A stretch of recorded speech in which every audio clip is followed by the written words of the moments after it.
Today's podcast is about how you are not responsible for how people feel about you. As the adult child of a narcissist, I can't count how many times I have felt overly responsible for other people in so many ways. One of those ways was how people feel about me. If I met someone who didn't like me, I felt it was my responsibility to change so they could like me. If someone felt envious about something about me, I had to downplay that thing they viewed that way. If they felt I was a snob, I had to prove to them that that isn't the case and I'm just quiet. If they thought something was wrong with me because I love my cats and old cars, that too had to be trivialized around them to make them feel better about me. And honestly, it got old. As I healed more and learned more about people, not only narcissists, I realized something. How someone feels about me isn't my responsibility. People are often quick to judge others they just met. I do it myself.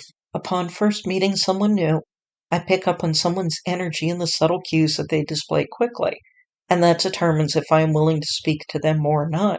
Unfortunately, mistakes can be made with snap judgments. As I mentioned earlier, people have thought I'm a snob because I'm quiet.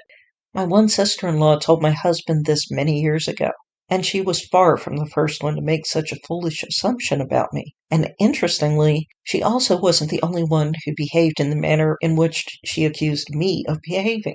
When people make judgments about other people, often they can do as my sister-in-law did and project their flaws onto another person.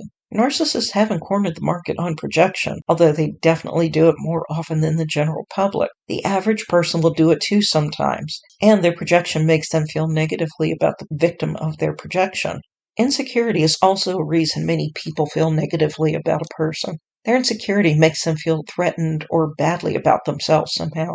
If you're someone in a minimum wage job who dropped out of high school, for example, imagine how you would feel around a biochemist. Clearly, they make a lot more money than you and have a much more advanced education. You easily could feel inferior. Most people would be uncomfortable in this situation, but most people wouldn't act out on those feelings. Some insecure people, however, wouldn't hesitate to let the biochemist know that they dislike him or her. Along the lines of insecurity is envy. Envy can make a person feel badly about themselves and wish to make the person who made them envious feel just as badly. Women in particular are known for doing this. Some women see other women that they believe to be much prettier than them, and they will talk negatively about her behind her back. Their envy makes them insecure, and they behave badly because of it. No matter what someone's reasoning for their negative perceptions of you, their negative perceptions are just that, theirs. They choose to see you a certain way and not learn the truth. A person who is unwilling to learn the truth about another clearly has issues, and those issues have nothing to do with you.